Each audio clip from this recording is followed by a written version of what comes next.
Bonjour, merci à tous de vous connecter pour les webinaires du verre.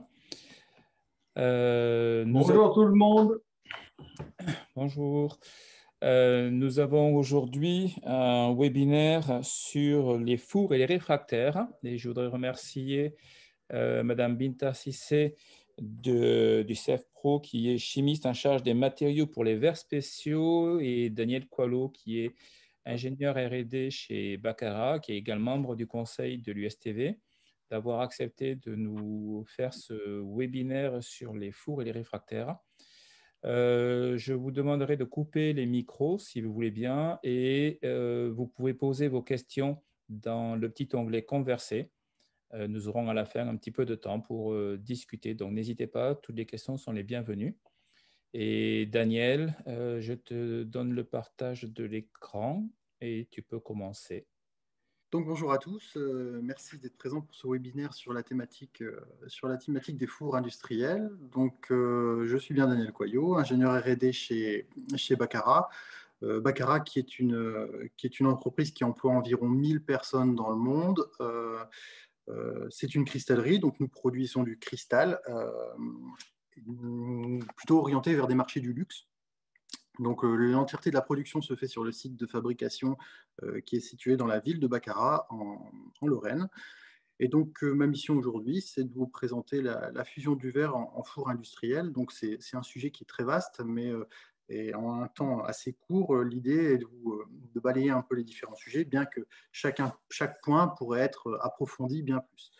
Donc je vous présenterai dans un premier temps les différentes compositions de verre industriel.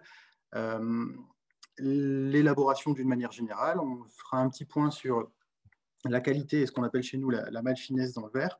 Et enfin, je vous présenterai les différents types de fours qui existent. Alors, pour commencer, donc, je vous présente ce tableau qui représente les différentes catégories de verre avec leur domaine de composition, les applications et les sociétés associées.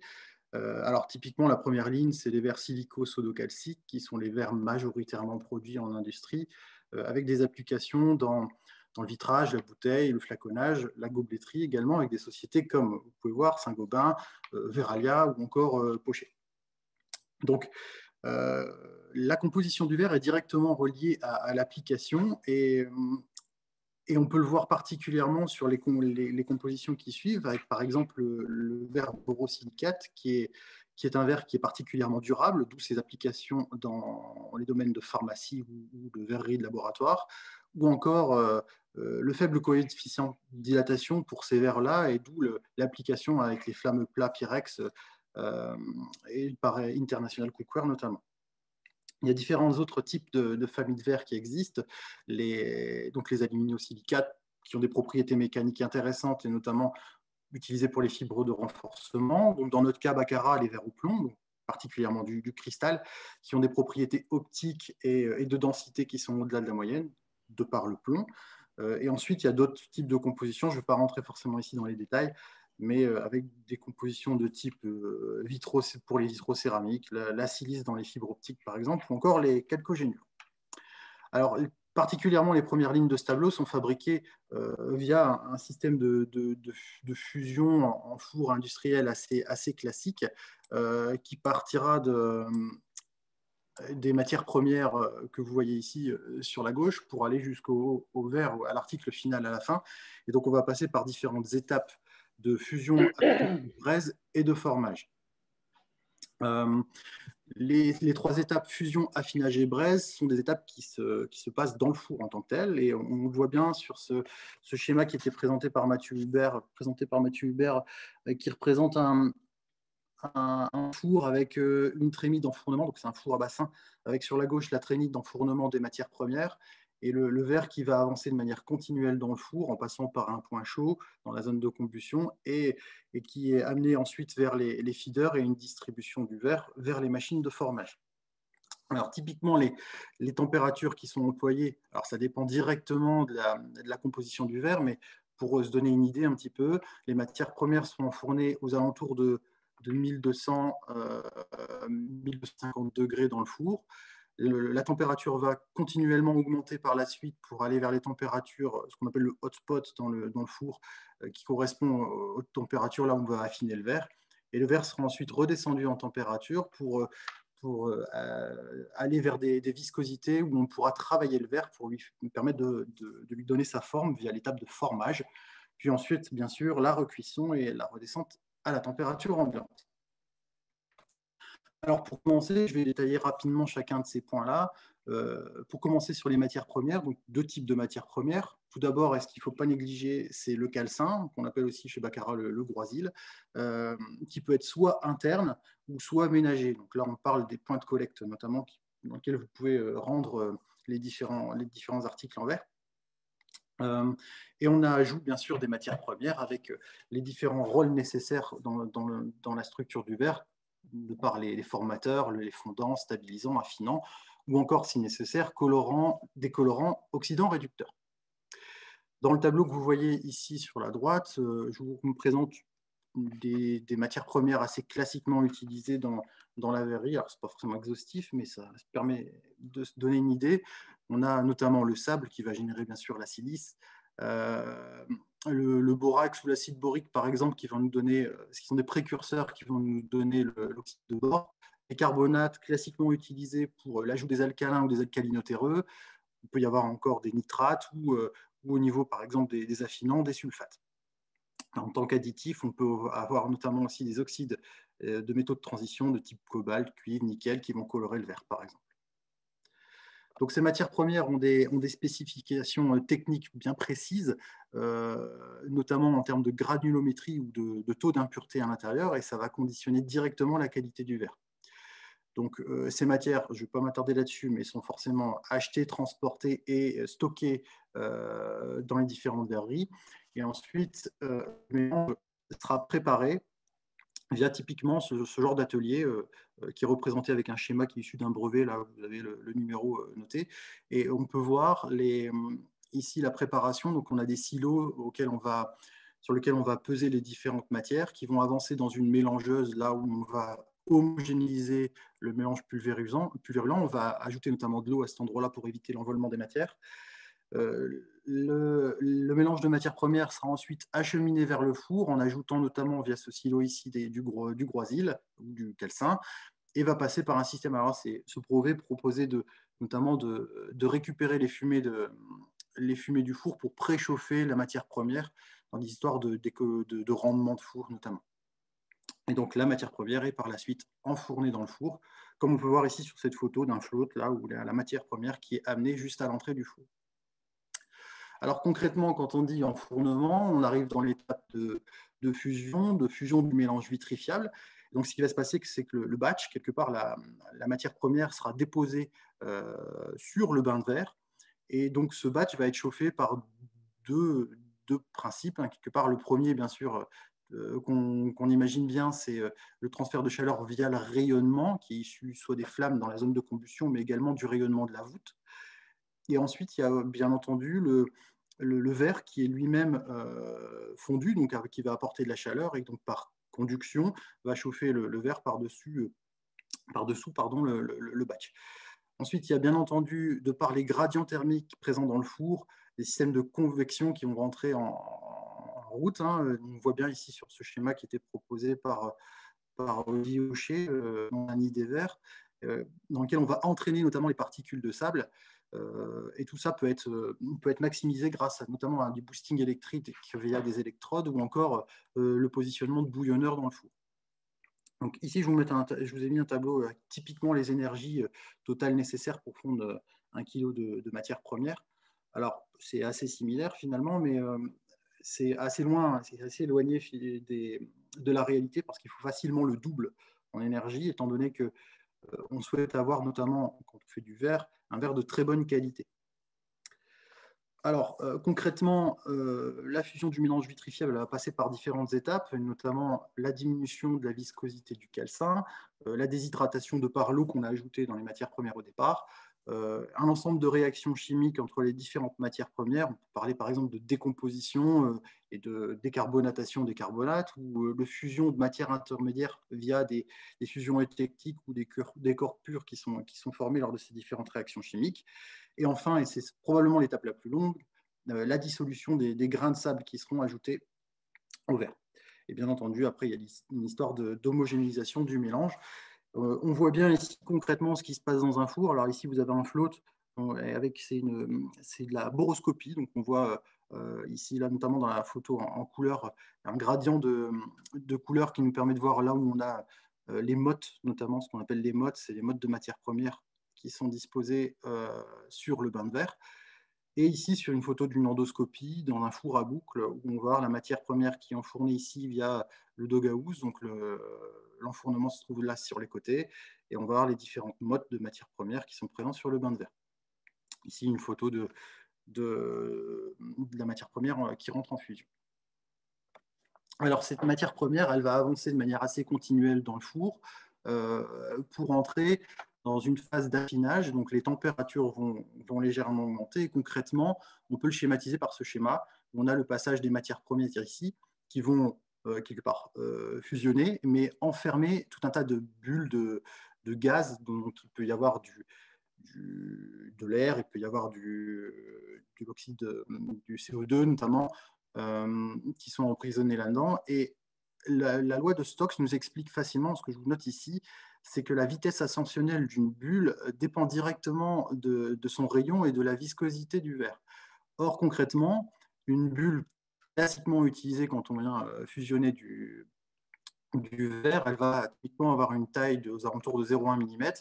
Et donc, concrètement, à une viscosité de log 2 au niveau de la fusion, il faudrait environ 140 heures pour que la bulle s'élève d'environ 1 mètre, ce qui est pas du tout raisonnable en termes industriels. Donc, voilà pourquoi on va mettre en œuvre des étapes d'affinage qui auront pour but soit d'augmenter de la température par un affinage physique et donc forcément de diminuer la viscosité du verre, avec ce que je vous disais tout à l'heure, l'ajout de barrage d'électrodes bouillonneurs notamment, soit la deuxième possibilité de faire un affinage chimique où le but ici sera d'augmenter la taille des bulles, donc d'augmenter le rayon, et donc forcément d'augmenter la vitesse ascensionnelle. Pour ça, il va y avoir de la décomposition notamment de sulfate, classiquement utilisé dans les sodos calciques, où le sulfate de sodium va se décomposer pour générer du SO2 et du dioxygène. Et en fonction de la teneur en carbone qu'il va y avoir, on va pouvoir jouer sur le gradient de température en lien avec le verre. Il peut aussi y avoir de la réduction, ça c'est typiquement ce qu'on utilise chez nous à Baccarat. On a la réduction de l'antimoine qui va passer de SB2O5 à SB2O3 plus l'oxygène qui sera dégazé vers 1400 degrés. Enfin, on peut aussi parler de vaporisation de NaCl dans certains cas. Enfin, il y a un dernier affinage un peu moins connu qu'on appelle l'affinage secondaire qui a pour but de refroidir le verre pour l'amener. Là, on rentre quasiment dans la phase suivante qui s'appelle la braise et qui va quelque part générer une dissolution des gaz résiduels dans le verre qui est actuellement en train de refroidir. Alors, je voulais vous schématiser ce phénomène d'affinage par cette vidéo. Donc ça, c'est une vidéo qui est enregistrée dans un four avec de la matière première qui est située dans un creuset en silice transparente. Et on voit clairement ici la fusion des matières premières dans un premier temps. Donc on forme des phases liquides, comme je vous ai expliqué. Et on va rentrer petit à petit dans de la dissolution du sable. Mais vous voyez bien qu'à cet endroit-là, on a tout un tas de bulles qui sont enfermées. Et donc, au bout d'un certain temps, vous allez voir d'un seul le déclenchement de l'affinage qui va se produire. Voilà, ça se passe actuellement. Donc, des grosses bulles qui sont formées via cet affinage chimique. Et donc, quelque part, de par le fait qu'on a monté en température, là, on est aux alentours de 1450 degrés, on observe bien la disparition des bulles. Donc, ici, c'était dans le cas du cristal. On a pu, par exemple, ici, faire varier la teneur en calcin dans notre composition. Et ce qu'on avait pu observer via ce type d'expérience, c'était qu'en fonction de la teneur en calcin, on a tendance à réduire le temps d'affinage, ici à une température de 2450 degrés. Alors, par la suite à l'affinage, on va redescendre la température, comme je vous expliquais, pour aller tranquillement vers les machines de formage. Donc, on va passer par la gorge généralement du four, par des bassins de travail qui vont servir de conditionnement du verre en température. et ensuite via des feeders. L'objectif est de distribuer le verre aux machines en régulant notamment le débit et en fabriquant des gobes, des paraisons, comme vous pouvez les voir sur ces photos ici en bas. Alors j'aime bien cette photo-là d'un feeder qui est proposé par BDF, où on voit bien en coupe ici, une coupe schématique, que c'est pas si simple le fonctionnement d'un feeder. Il faut qu'il y ait un écoulement qui soit extrêmement laminaire pour avoir un verre le plus homogène possible. Donc pour ça, ce qu'on tend à faire, c'est chauffer l'extrémité du verre, ce qui est en contact des parois, et évacuer la chaleur, notamment par le centre ici en haut. Alors, en termes de feeder, il existe également des feeders colorants, rapidement pour vous mentionner, qui ont pour but de colorer le verre, mais de manière locale sur une seule ligne. On voit ici sur ce schéma qui est un four qui fabrique du verre clair, mais pour autant, on a la possibilité sur certaines sorties de pouvoir colorer le verre par ajout de colorants. Donc, ces colorants sont typiquement des frites colorantes qu'on va inclure, qu'on va ajouter dans le flux de verre et qu'on va homogénéiser de manière mécanique pour pouvoir colorer le verre et obtenir en sortie un verre coloré. Ça permet de monopoliser qu'une seule sortie, par exemple, de four. On voit ici sur ces photos en fonctionnement ou ici dans un salon, les stireurs qui servent notamment à homogénéiser mécaniquement le verre. Un dernier point qui nous concerne particulièrement chez Baccarat, c'est en sortie de feeder, il peut y avoir également des baies de cueillage, des cellules de cueillage dans lesquelles on va avoir des verriers qui vont venir chercher avec leur canne du verre, ou on peut aussi l'avoir via des systèmes robotiques qui vont quelque part imiter le travail du verrier. Alors par la suite, on rentre dans l'étape de formage, où on va avoir, de par l'augmentation de la viscosité, la diminution de la température, le formage en temps réel des articles en verre. Donc là, typiquement, on a une machine IS qui va former de la bouteille. Ici, on est dans un float sur le bain d'étain. On a des roues crantées qui vont permettre de faire avancer le bain de verre de manière plus artisanale. Ici, chez Saint-Just, où on fait du verre plat encore traditionnellement à partir de ce qu'on appelle un manchon. On va aplatir le verre. Ou encore des choses un peu plus innovantes, comme on a vu il y a 15 jours dans un webinaire sur les imprimantes 3D.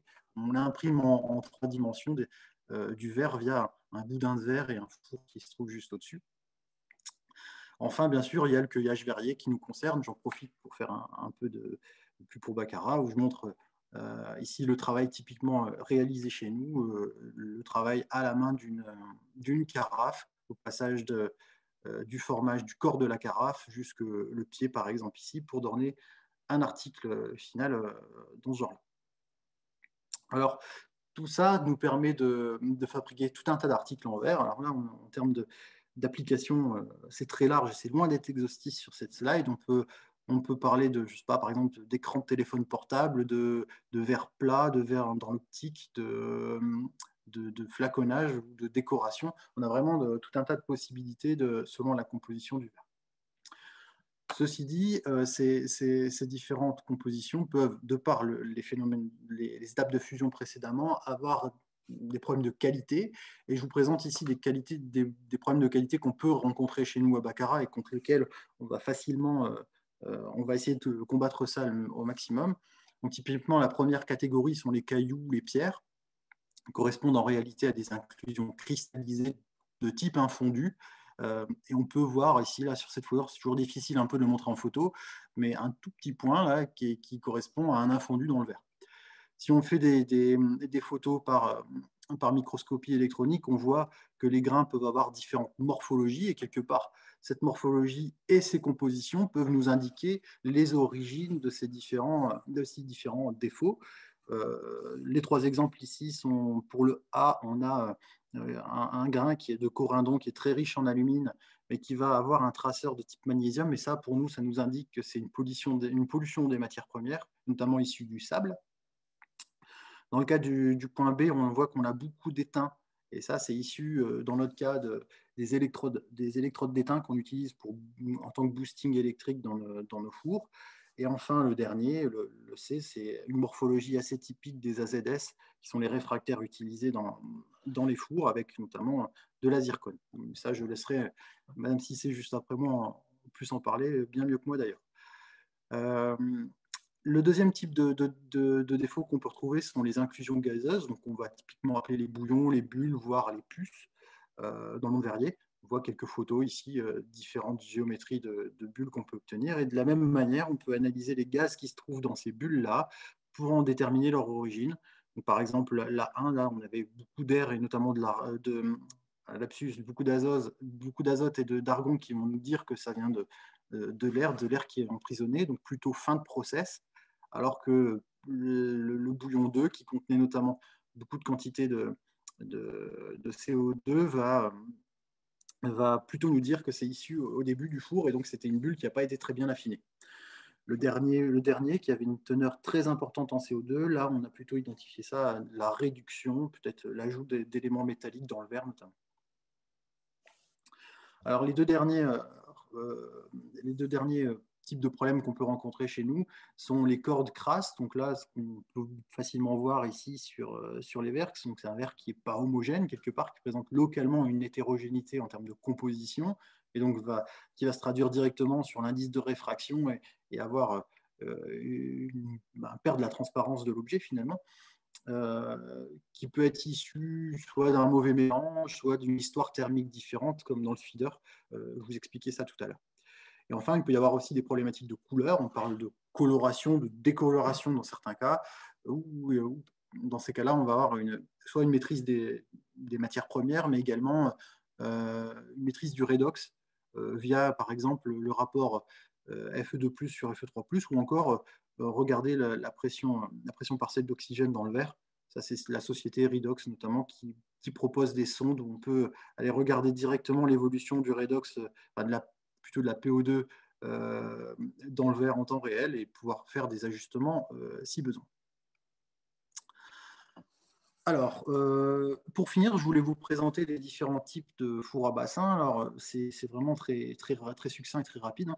Mais dans un premier temps, on peut parler des fours à régénérateurs, notamment les fours à boucle qui sont utilisés souvent dans la bouteillerie, où on va avoir des fours à boucle parce que la flamme a une forme de boucle quand elle est éjectée du brûleur.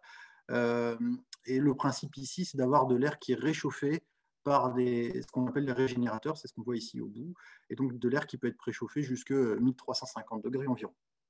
Dans ces cas-là, alternativement, on va allumer les brûleurs d'un côté et évacuation des fumées de l'autre, et on va préchauffer cet empilement de réfractaires qu'on peut voir à cet endroit-là au milieu. Et au bout d'un certain temps, on va alterner, donc l'air de préchauffage va rentrer par ces régénérateurs, et va être préchauffé pour être injecté dans le four. On voit ici des photos typiques de brûleurs qui se situent à l'arrière du four. De manière un peu plus transversale, c'est exactement la même chose, sauf que les régénérateurs sont situés sur les côtés du four. Et ça, c'est notamment utilisé dans les flottes. De par la longueur du four, on ne pourrait pas avoir ce type de fonctionnement-là. On est obligé d'avoir un fonctionnement transversal, mais c'est un peu le même type de fonctionnement. Il peut y avoir aussi les fours à récupérateur d'énergie. Alors là, c'est un petit peu différent parce qu'on a une cheminée qui va récupérer les fumées de gaz et qui va quelque part, de manière indirecte, c'est un échangeur thermique, réchauffer l'air qui arrive pour la combustion. On voit ici sur ce schéma qui est proposé par Sorg, où l'air va arriver jusqu'au brûleur préchauffé, donc bien sûr à des températures qui seront plus faibles que dans le cas des régénérateurs. Et donc, on voit des photos ici avec typiquement l'échangeur thermique cheminée qui se trouve à la fin du four, ou encore ici chez Falorni, un petit four qui comporte le récupérateur, qui se trouve à la fin du four ici. Alors, rapidement, on peut aussi parler des fours oxygaz qui n'ont pas une géométrie fondamentalement différente, mais qui utilisent, au lieu d'utiliser de l'air, qui utilisent de l'oxygène dans la combustion. Et donc ça va avoir le gros avantage de générer plutôt peu de fumée, et donc notamment assez peu de NOx. D'un point de vue environnemental, c'est un très gros avantage. L'inconvénient est de devoir stocker de l'oxygène notamment. De manière complémentaire, et ça c'est pas un four en particulier, ça peut être l'ensemble des fours qu'on a vus précédemment, il peut y avoir du boosting électrique dans les fours via des électrodes qui sont directement inclus dans le bain de verre. Donc là, on a une photo qui est proposée par FIV, un schéma qui montre des électrodes en oxyde de molybdène dans le four. Et donc, par effet Joule, le verre étant encore suffisamment résistant à haute température, on va pouvoir chauffer le verre de cette manière. De manière un peu plus extrême, on peut aller jusqu'au four complètement électrique, et c'est des fours qu'on appelle les fours à voûte froide, où on va avoir ici différents designs selon les sociétés, mais le principe est d'avoir des électrodes dans le bain de verre en source principale d'énergie, et dans ces cas-là, la matière première, au lieu d'être déposée au début du four, elle va être déposée au-dessus, comme on peut le voir sur ce schéma. Et donc le verre va entrer en fusion et va s'écouler par le bas, en passant par une gorge et par la suite par des feeders. Il peut y avoir par exemple des électrodes qui sont situées sur le haut, sur le bas ou sur des banquettes. Ici, la photo proposée par IAL. Alors, de manière un peu plus artisanale et plus petite, je vous montre ici ce qu'on appelle les détanques. C'est des fours qui sont à bassin, mais qui sont journaliers. C'est-à-dire qu'on ne va pas avoir une fusion continue, on va avoir une fusion qui va être typiquement journalière. On enfourne la matière première, on attend qu'elle soit complètement fusionnée, et ensuite on va pouvoir tirer soit à la main, soit par des robots, la matière première. Et là, on voit les réfractaires typiquement utilisés, qui sont exactement les mêmes qu'on pourrait avoir dans les fours à bassin.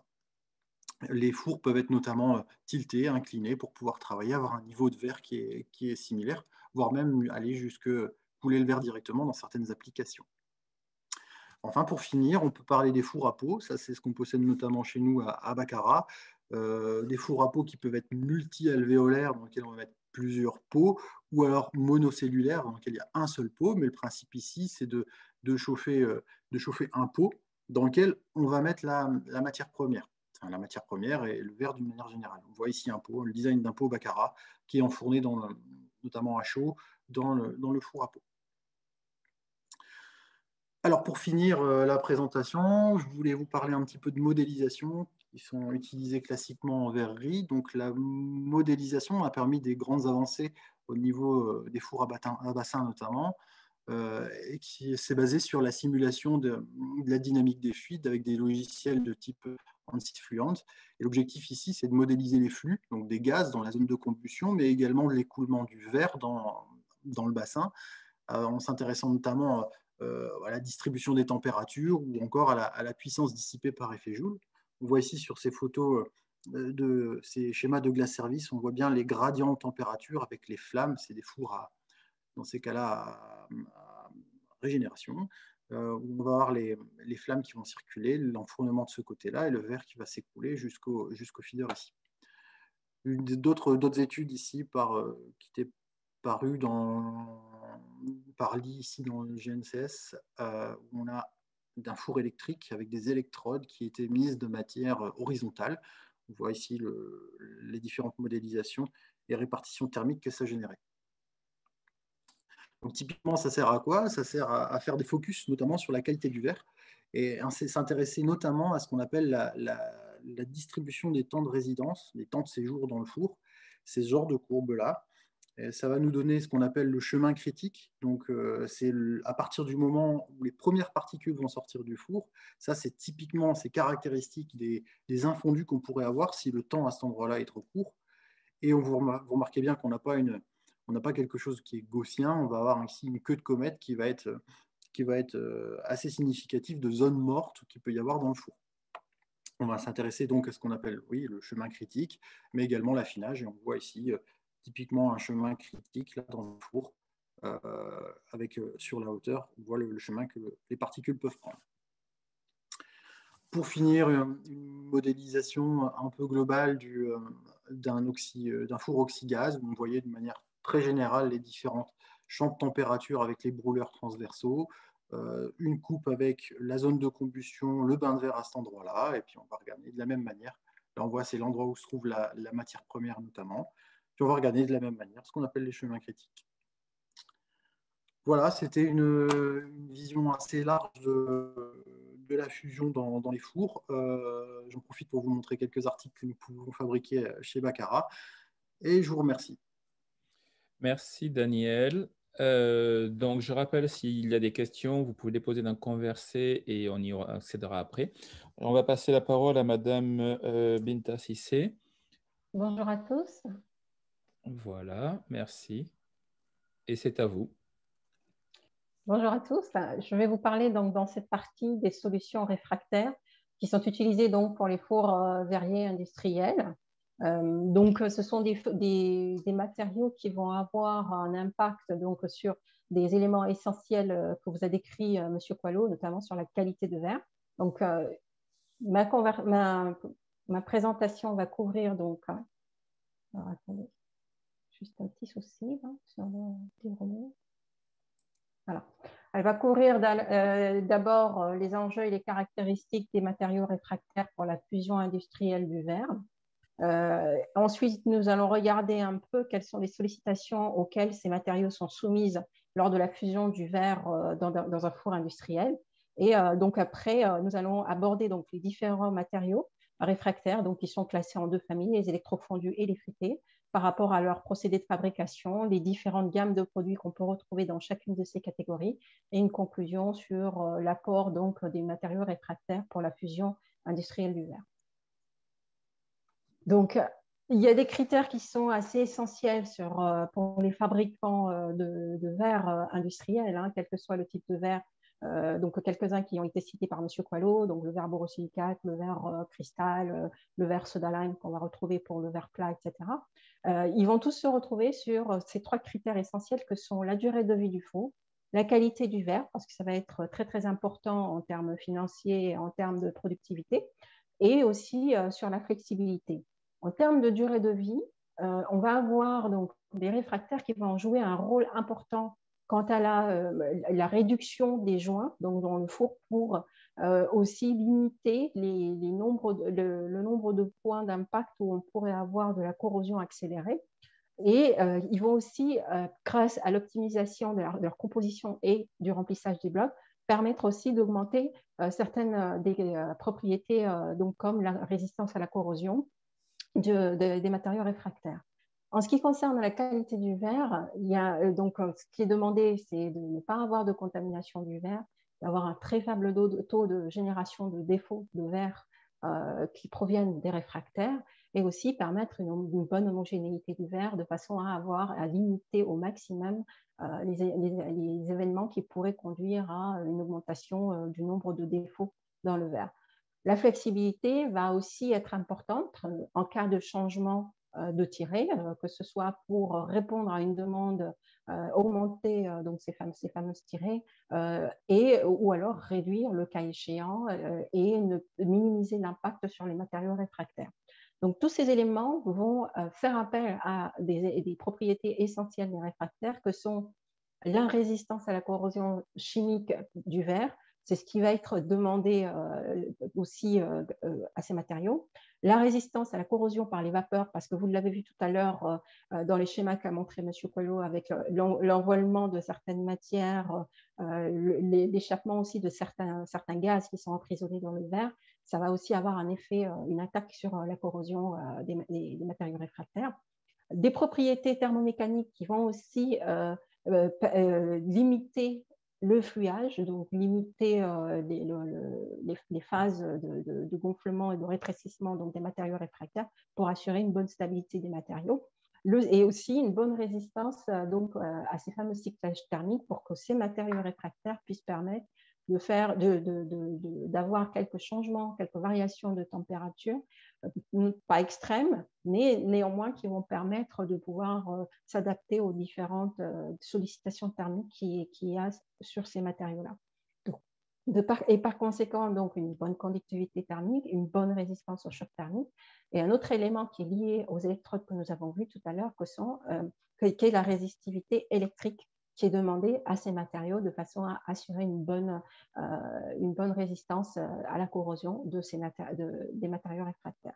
Bien entendu, en fonction du type de four, en fonction du design du four, certaines formes plus ou moins complexes vont être demandées aux fabricants de matériaux réfractaires et donc vont nécessiter de choisir telle ou telle catégorie de matériaux réfractaires.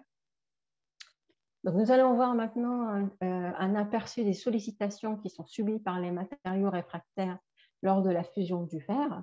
Elles sont d'ordre thermique, chimique, thermomécanique ou électrique. On va un peu s'attarder donc sur les sollicitations thermiques.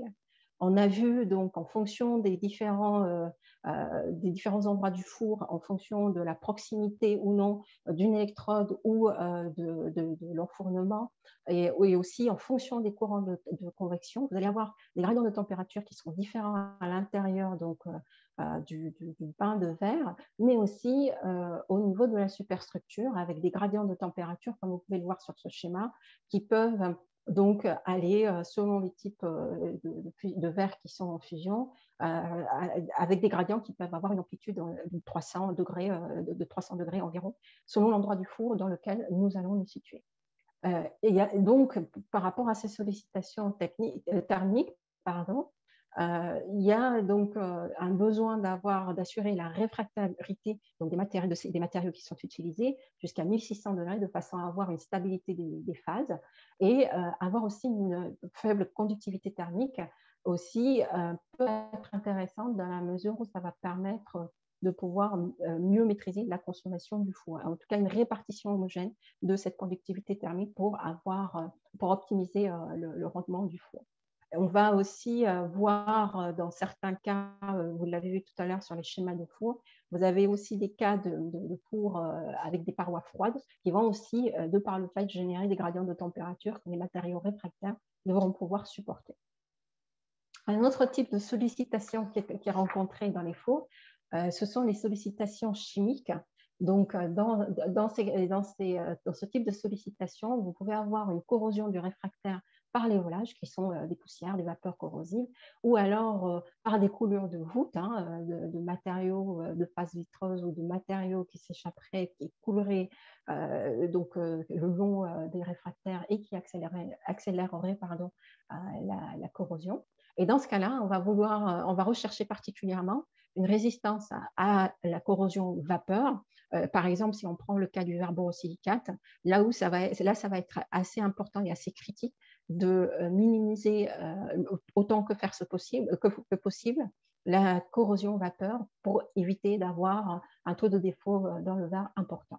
D'autres points de corrosion qu'on peut noter, la corrosion par les volages qui va être essentiellement au niveau donc, de la superstructure. Là, on a un schéma avec les bricanés qui vous est présenté. Et ensuite, vous avez ici, au niveau de la ligne de flottaison du four, une corrosion qui est, elle, spécifique en raison de la présence d'un point triple, qui est en fait un effet Marangoni, qui est créé par le gradient de tension superficielle qui se crée à ce moment-là, à cet endroit-là, et qui va accélérer donc la corrosion, et qui peut accélérer la corrosion donc, du matériau réfractaire. Ensuite, si on regarde ici le bloc de cuve, vous allez avoir donc la corrosion qui va être une corrosion chimique par le verre, par contact verre. Et là, on va rechercher plutôt des propriétés de résistance à la corrosion chimique du verre qui est fondu à haute température. Vous avez ensuite donc des sollicitations thermomécaniques qui vont agir essentiellement donc, sur la voûte, mais aussi sur les blocs de cuve, que l'on peut voir ici sur ces modélisations-là. Donc ici, vous avez sur la structure de voûte des sollicitations mécaniques qui sont des compressions de l'ordre du mégapascal, qui peuvent provoquer, si elles sont très très importantes, un écroulement de cette voûte et donc un arrêt des opérations prématurées par rapport à la durée de vie du four. Ensuite, vous avez ici sur cet exemple donc une modélisation des gradients thermiques que subissent les blocs de cuve. Donc là, c'est un modèle d'attrempage qui est montré avec les différentes couleurs, les différents gradients de température que subit le bloc de cuve.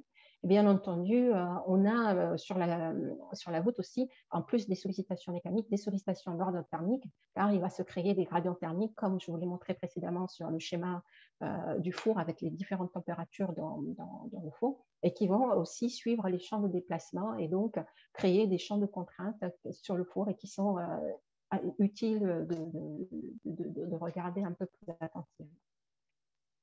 Alors, ces différentes sollicitations, il est intéressant de les identifier et ensuite d'essayer de caractériser ces différentes sollicitations de façon à pouvoir guider le choix et en tout cas voir quel sera leur impact sur les matériaux réfractaires de façon à assurer donc, la durée de vie augmenter la durée de vie du four, augmenter la qualité du verre et assurer la flexibilité. En contact verre, on peut caractériser ces sollicitations. Par exemple, si on regarde par rapport à la propriété de résistance à la corrosion, vous avez ici quelques exemples de caractérisation qui peuvent se faire et que nous vous proposons aussi, mais qui sont faits par d'autres structures, qui peuvent permettre, donc, avec ces différents essais, de caractériser la résistance à la corrosion. Ici, vous avez schématisé tout en haut le test MGR qui va permettre d'avoir une idée de la durée de vie, donc de la résistance à la corrosion de ces blocs-là. Vous avez ici une mini-cuve qui simule un peu la corrosion et pour voir un peu ce qui se passe à la ligne de flottaison. Ensuite, vous avez d'autres éléments, comme par exemple l'étude du lâcher de défaut, qui va permettre, le t-test, qui va permettre de voir dans une goutte de verre quels sont les lâchers de pierre qui peuvent s'effectuer, donc qui proviennent de matériaux réfractaires et qui vont altérer la qualité du verre. Et ça, c'est très important quand on est par exemple dans le feeder, donc dans les phases terminales où le verre n'aura pas le temps de digérer ces défauts qui auront été relargués dans le verre. Ces matériaux qui auront été relargués dans le verre.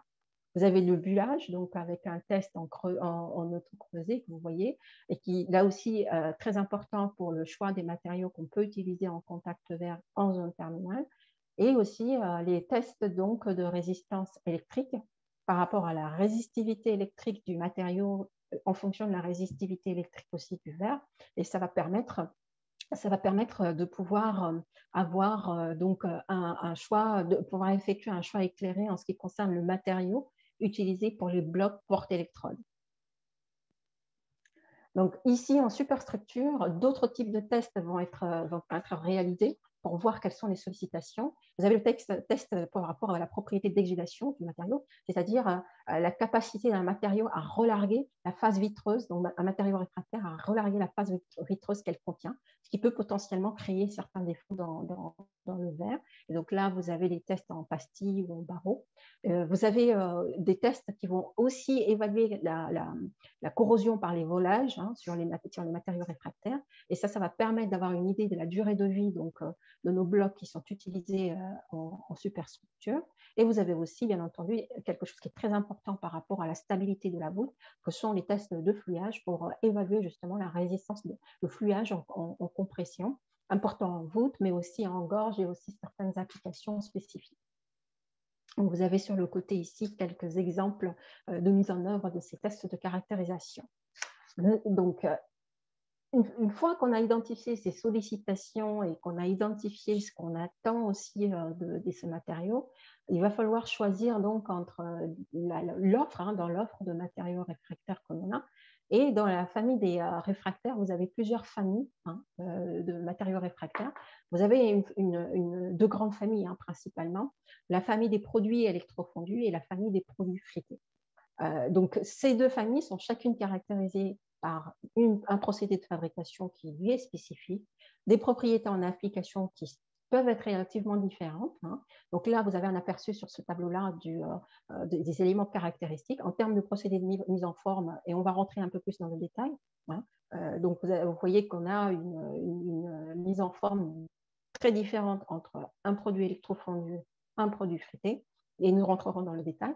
Et donc, selon les différentes familles de produits, vous allez aussi avoir différentes propriétés à l'application qui vont être plus ou moins d'intérêt par rapport à la fusion du verre. Donc, les propriétés, quelles sont-elles? Vous allez avoir des éléments comme la résistance à la corrosion dont on vient de parler, la compatibilité avec le verre, les faibles porosités. Vous avez aussi des propriétés de résistance au choc thermique qui vont être recherchées.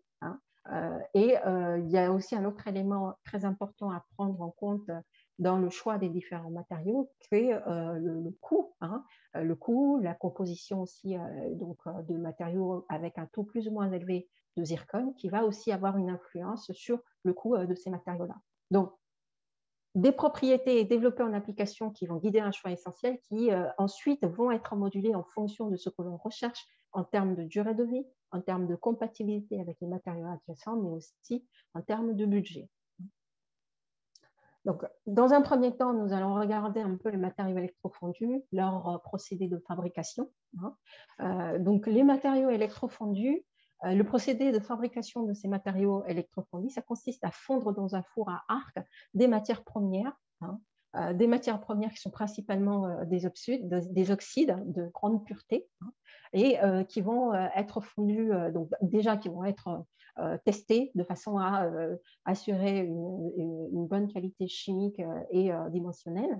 Ensuite, ces matériaux vont être fondus dans un four à arc que vous voyez ici, c'est l'étape de fusion, et donc un petit peu avant cette étape, ou en parallèle, un petit peu avant cette étape, vous allez avoir une étape de moulage qui va être une étape qui va permettre donc de créer donc les moules qui vont permettre de faire les formes donc de blocs réfractaires. Vous en avez de différents types. Vous avez des moules qui sont ce qu'on appelle des moules perdus, qui sont en fait des sables, un mélange de sable silicieux et de résine organique. Vous avez des moules réutilisables, donc qui peuvent être des plaques de graphite, par exemple, qui vont être assemblées. Et c'est utilisé particulièrement aussi pour certains matériaux comme la haute zircone, comme les alumineux.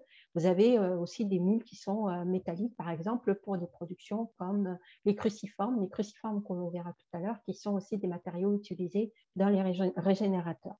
Donc, dans ce four électrique qui fait la fusion à arc, vous avez 3 électrodes en graphite qui vont, dans cette cuve métallique, qui vont donc en auto-creuser, assurer la fusion des matières premières en utilisant une énergie donc, de 1000 à 3000 kWh par tonne pour pouvoir fondre donc, toutes ces matières premières. Et à la suite donc, de cette cuisson, vous avez donc le mélange en fusion qui est ensuite versé sur les moules qui auront été préparés en amont. Et vous avez par la suite donc une étape de recuisson qui va permettre de dissiper les contraintes résiduelles dans le matériau et éviter donc la fissuration. C'est une étape très très importante qui est aussi une étape où le contrôle du refroidissement du matériau va être très très important de façon à éviter donc des gradients de température qui pourraient générer des tensions et donc des fissures aux arêtes des blocs réfractaires. Vous avez donc ensuite, après cette étape de recuisson, refroidissement, vous avez une étape donc de finition. Et donc cette étape de finition va ensuite permettre de faire des usinages, des perçages, s'il y a besoin par exemple d'installer des blocs porte-électrodes. Et donc à chacune de ces étapes que je viens de vous décrire, vous avez des contrôles qualité qui sont effectués. Je ne me suis pas attardée sur chacun de ces contrôles, mais vous avez à chacune de ces étapes des contrôles qualité qui vont permettre à chaque étape de pouvoir s'assurer de la conformité par rapport au cahier des charges de ce matériau-là. Et donc, pour arriver après l'étape de finition à une étape de prémontage qui est essentielle parce que ça va permettre donc de vérifier les joints, de vérifier la qualité d'usinage et donc potentiellement réduire au maximum le risque de corrosion par les joints du four une fois installé. Et donc, cette étape, c'est une étape aussi où donc l'acheteur du four et donc la société qui va utiliser le four pour la fusion verrière va inspecter le four et aura toutes les données concernant chacun de ces blocs pour pouvoir suivre la carte d'identité du four et suivre sa performance dans le temps. Donc, cette étape, elle se fait au moment du pré-montage du four où donc, le client s'assure de la conformité par rapport à son cahier des charges. Et donc, une fois qu'il délivre sa validation, vous avez donc l'étape d'expédition, d'emballage, d'expédition vers les clients. Donc, les caractéristiques des électrofondus, on a beaucoup parlé de résistance à la corrosion. Et ces électrofondus ont une bonne résistance à la corrosion, notamment par la corrosion chimique par le verre. Et on peut les classer de la façon suivante. Donc les produits électrofondus avec un fort taux de zircone qui auront une résistance à la corrosion supérieure à ceux qui sont donc les alumineux et supérieurs à ceux qui sont avec donc la silice. Donc, vous avez ici les produits au chrome, les électrofondus au chrome qui sont mentionnés, qui ne sont plus vraiment fabriqués, mais sachez qu'il en a existé à un moment donné, en tout cas, nous en avions fabriqué. Donc, ce sont des matériaux qui sont très compacts, des matériaux électrofondus, avec une porosité qui est très, très faible et qui sont essentiellement des enchevêtrements de cristaux 3D. Ces produits sont pour la plupart oxydés, hein, et ça va permettre de développer des propriétés qui vont permettre d'assurer une libération minimale de la phase vitreuse, donc en termes d'exudation, avec un bon comportement au bullage, au contact verre. Donc tout ça dans l'optique de réduire les défauts verts et augmenter la qualité du verre. Ce sont des matériaux qui sont très durs. Donc en termes de thermomécanique, ce sont des matériaux qui vont avoir comment dire, une résistance au choc thermique qui est moyenne, on va dire, hein, par rapport au choc thermique. Donc, dans cette famille d'électrofondus, ces matériaux sont réalisés en allant taper dans le système alumine zircone dans certaines catégories, dans certains domaines de ce système, donc par rapport à leur composition, hein. Donc, vous avez donc les très hautes teneurs en zircone qui seront dans cette famille. Donc là, on va retrouver les produits 1195 avec plus de 90% de zircone. Et ensuite, plus on va se déplacer dans le triptyque vers l'alumine, vous allez retrouver en phase intermédiaire les AZS qui sont, eux, avec un équilibre alumine-zircone-silice. En fonction de la composition, on peut aller se rapprocher le plus possible vers la partie alumineuse et, bien entendu, les produits alumineux. Donc, tous les domaines ne sont pas explorés pour des raisons de faisabilité, mais sachez que c'est ce système alumine-zircone-silice qui est exploité par rapport à la composition des électrofondus. Donc, pour les alumineux, on va retrouver chez CEFPRO les produits Jargal. Ce sont des produits qui sont à plus de 90% d'alumine, hein, et vous avez principalement deux familles, hein, une famille qui va avoir principalement des bêta-alumines, donc c'est les familles du Jargal H, et la famille du Jargal M qui va avoir, elle, principalement de l'alumine bêta, mais aussi dans une proportion moindre des alumines bêta de corindon. Et vous avez aussi la composition, donc le contenu en Na2O, qui va aussi influencer la cristallographie de ces éléments-là. Ensuite, vous avez donc par rapport aux alumineux des propriétés majeures qui vont être recherchées. Ce sont des produits qui sont utilisés en voûte pour ces résistances au fluage, résistance à la corrosion des volages, une résistance aussi à la corrosion par le verre qui est correcte, et qui vont générer très très peu de défauts. C'est vraiment leur plus gros avantage par rapport aux autres familles d'électrofondus. Et on va les utiliser pour des applications de superstructure, de pointe de libre pour les fours float pour le verre plat, ou qui vont être utilisés pour les canaux de feeder ou pour les voûtes. Vous avez donc, après cette famille d'alumineux, je vous avais dit donc les familles des AZS électrofondus, et c'est la principale famille de matériaux en ce qui concerne les électrofondus. On a différentes références en fonction du taux de zircone qu'elles contiennent. Donc là, vous avez un exemple avec un produit qui a 32% de zircone monoclinique, 47% de corindon, qui au total vont à peu près être autour de 32-33% de zircone dans le matériau réfractaire. Quel est l'intérêt de cette famille de matériaux? C'est qu'ils ont une très bonne résistance à la corrosion par le verre et par le volage. Et plus on augmente la composition, le taux de zircone, plus ces produits sont résistants à la corrosion. Ils ont une très très bonne résistance au fluage, donc ils peuvent être utilisés en voûte. Ce sont des produits qui vont aussi permettre d'avoir un optimum technique commercial, c'est-à-dire en augmentant le taux de zircone, on va pouvoir augmenter certaines caractéristiques comme la résistance à la corrosion, mais c'est aussi à pondérer par rapport au coût de ces matériaux-là.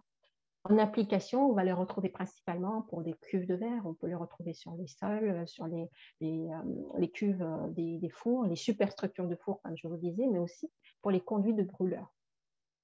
Vous avez ensuite la famille des très hautes teneurs en zircone qui sont des matériaux biphasés.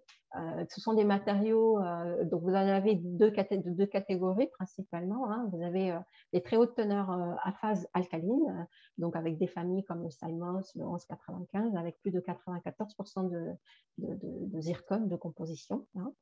Vous en avez d'autres qui vont être dopés pour aller exploiter d'autres capacités, d'autres propriétés additionnelles, comme par exemple la résistivité électrique, comme sur la famille des ILEC, avec un dopage ici au tantal. Vous avez ici donc représenter les microstructures et en tomographie une image de ces très hautes teneurs en zircone. Donc, qu'est-ce qu'on va rechercher avec ces très hautes teneurs en zircone? Bien entendu, la résistance à la corrosion. Ce sont les produits qui vont avoir une excellente résistance à la corrosion par le verre, corrosion chimique par le verre, une très très bonne résistivité électrique. C'est la raison pour laquelle ils sont très utilisés pour les blocs porte-électrodes, mais aussi pour la fusion de verre, comme le verre LCD par exemple, qui est utilisé pour, par exemple, les écrans de téléphone portable, etc. Et ce sont des produits qui vont aussi avoir une interface très très stable, qui va permettre de ne pas avoir beaucoup de défauts, voire même très très peu de défauts qui sont générés avec le verre, hein, dans le verre. Donc, ils sont utilisés donc, pour des verres très corrosifs. Hein, je vous parlais tout à l'heure du LCD, mais aussi pour les verres borosilicates, pour la vitrocéramie, par exemple. Et ils sont utilisés en contact verre ou pour des bricanés en superstructure, ou alors, comme je vous le disais tout à l'heure, en bloc porte-électrode, grâce à leur capacité, à leur bonne résistivité électrique.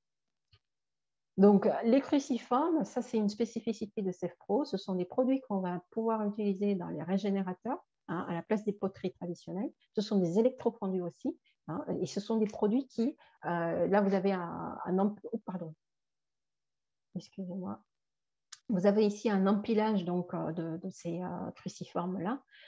Et ce sont donc des produits qui vont permettre d'optimiser donc, le rendement de ces régénérateurs et donc, bien entendu, agir sur la consommation des fours et dans une optique d'optimisation et de la consommation du four et de réduction de rejet de certains gaz à effet de serre. Donc, on a deux grosses catégories. Donc, on a parlé des électrofondus. Vous avez aussi la catégorie avec les matériaux frités. Les matériaux frités qui vont avoir donc des performances qui sont intéressantes pour certaines applications et qui vont aussi avoir une bonne résistance à la corrosion, une bonne résistance à la compression, au choc thermique, qu'on va rechercher aussi par rapport à leur compacité. Et ce sont des produits qui, en termes de composition, sont basés sur des granulats techniques qui peuvent être soit naturels, soit synthétiques, avec des procédés différents. Donc, on peut utiliser aussi des grains AZS en concassage qui vont être intégrés à la formulation de ces matériaux frités. Et donc, ils vont être caractérisés par donc, leur composition chimique, mais aussi l'empilement granulaire, la microstructure et un avantage essentiel, ils vont permettre d'avoir une plus large gamme de faisabilité en termes de géométrie. Donc, leur procédé de production, vous avez donc bien entendu le choix des matières premières avec les différents additifs qui va être crucial et qui va permettre aussi de jouer sur la granulométrie, donc la structure du produit final. Ensuite, l'étape de malaxage de ces matières premières additifs. Ensuite, l'étape de façonnage. Hein, et c'est là où on va avoir une différenciation entre les produits façonnés et les produits non façonnés. Dans les produits façonnés, on va avoir donc du vibrocoulage, un pressage isostatique. Et dans les produits non façonnés, là, c'est plutôt du coulage. Et donc, en ce qui concerne les produits façonnés, on va avoir une étape donc, de séchage qui va permettre de réduire la teneur en eau du produit et augmenter aussi un petit peu la résistance mécanique un petit peu avant la cuisson, cette phase de cuisson qui va se faire dans des fours qui peuvent être des fours à convection, qui est le plus courant, ou des fours à micro-ondes aussi. Et si on parle de produits non façonnés, là, ce sont des produits qui, à l'attrempage du four, qui vont friter, donc céramiser in situ dans le four. Donc, Les produits frités, ils ont un très gros avantage qui est une bonne résistance au fouillage et à l'affaissement. Donc, ils sont très utilisés donc, dans les produits pour les voûtes de four, pour les couvertures de feeder. Ils ont une bonne résistance aux vapeurs alcalines, principalement recherchées pour ces deux applications. Hein. Vous avez aussi une excellente résistance au choc thermique. Ce sont des produits aussi qu'on va utiliser pour faire des consommables, hein, ce qu'on appelle des consommables, qui sont des membranes pour la production de verres tubes, des plongeurs, des chemises, et qui sont utilisés quelquefois en isolation de four. Ce sont des produits donc, qui peuvent être aussi utilisés qui sont utilisés très très largement dans l'industrie. Vous avez une autre gamme de produits que sont les produits donc au chrome, qu'on va retrouver principalement dans des fours emballage, fours isolation, fours renforcement, mais aussi en bloc de gorge en linteau dans les fours pour le container ou pour l'utilisation comme bloc d'angle hein, d'enfournement, des blocs de cuve. Et tout cela parce qu'on va vouloir exploiter une de leurs caractéristiques principales qui est la résistance à la corrosion, la résistance au choc et aux gradients thermiques qui vont être très très importants quand on les compare à d'autres gammes de matériaux. Ensuite, vous avez donc la gamme qui sont pour les applications membranes, comme je disais tout à l'heure, qui vont être utilisées dans les procédés de fabrication des tubes, tubes pharmaceutiques, qui vont aussi permettre de faire des contenants pour l'industrie pharmaceutique, par exemple, et qui vont être utilisés, donc, ces matériaux pour pouvoir avoir une bonne résistance à la fracturation et à l'accrochage, éviter d'avoir du bullage au contact de verre, parce que ça va entraîner des défauts sur ces produits et donc affecter le contenant, les mesures dimensionnelles du produit final. Ce sont des produits qui vont avoir aussi une bonne résistance à la corrosion, notamment pour les verres borosilicates à des températures autour de 1000 degrés, 1300 degrés. Donc, en conclusion, ces matériaux réfractaires de Fourvière sont recherchés et sont utilisés parce qu'on veut principalement avoir une excellente résistance à la corrosion, et ce, à des températures très, très élevées. Je mentionnais certains types de verres, certains à 1600, 1700 degrés. Donc, ces matériaux doivent pouvoir résister donc, à la corrosion à ces températures élevées. Les produits de réaction donc, de cette corrosion, on va essayer de faire en sorte qu'il n'y ait pas d'éléments difficiles à digérer par le verre et qui pourraient éventuellement être à l'origine de défauts, hein, puisque c'est un des critères principaux recherchés par les verriers.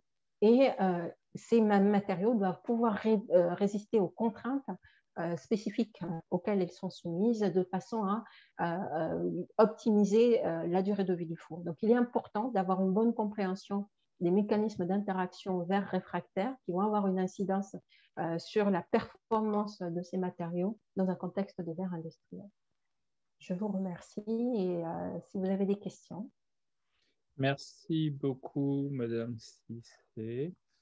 Alors, il y a eu plusieurs questions pendant votre exposé, mais grâce à Michel Gobille qui a répondu, je pense que les gens ont été satisfaits des questions. Alors, quelle est, une des questions, c'est quelle est la durée de vie des réfractaires et aussi les cycles de vie? Est-ce que Daniel ou vous pouvez répondre? Tout dépend des types de verre hein, et tout dépend de la conduite de four, des paramètres de conduite de four. Vous avez, selon les différents types de verre, les différentes industries, certains réfractaires et donc certains fours qui vont durer 2-3 ans. Quand je pense aux frites, qui sont des verres très, très corrosifs, et vous en avez qui vont aller autour de 5-8 ans, ou même pour les flottes à plus de 15 ans. D'accord.